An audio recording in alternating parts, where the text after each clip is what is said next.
Revelation 21.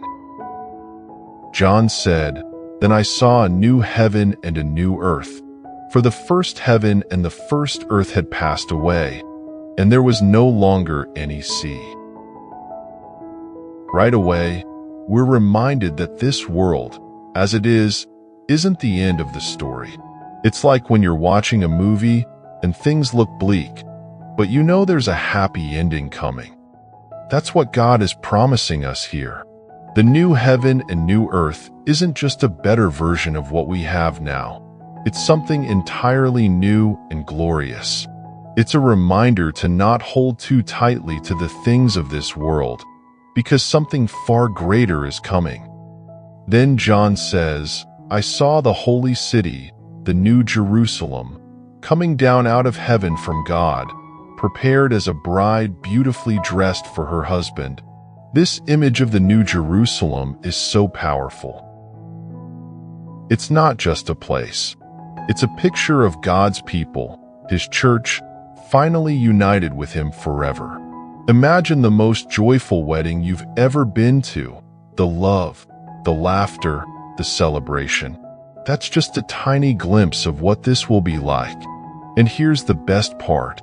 God Himself will live with us.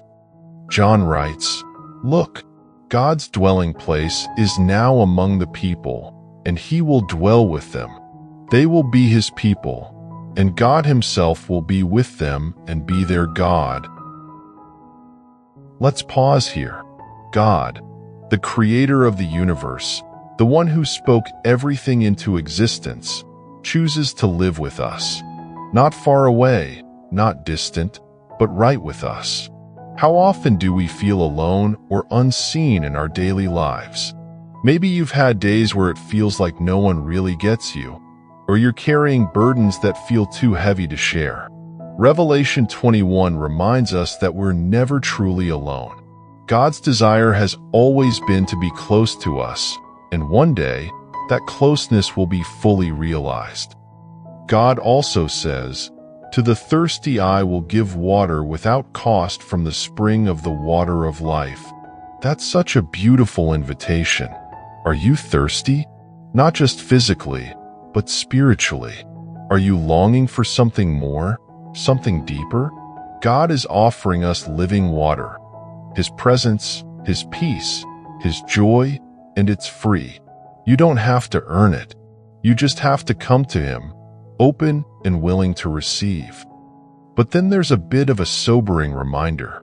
In verses 7 to 8, God talks about the ones who will inherit this new creation and the ones who won't. It's a call to examine our hearts. Are we living in a way that reflects God's kingdom? Are we trusting Him, walking in humility, and seeking to live with integrity? None of us are perfect, and that's why we need Jesus. But this is also a reminder to not take God's grace for granted. It's an invitation to align our lives with His will.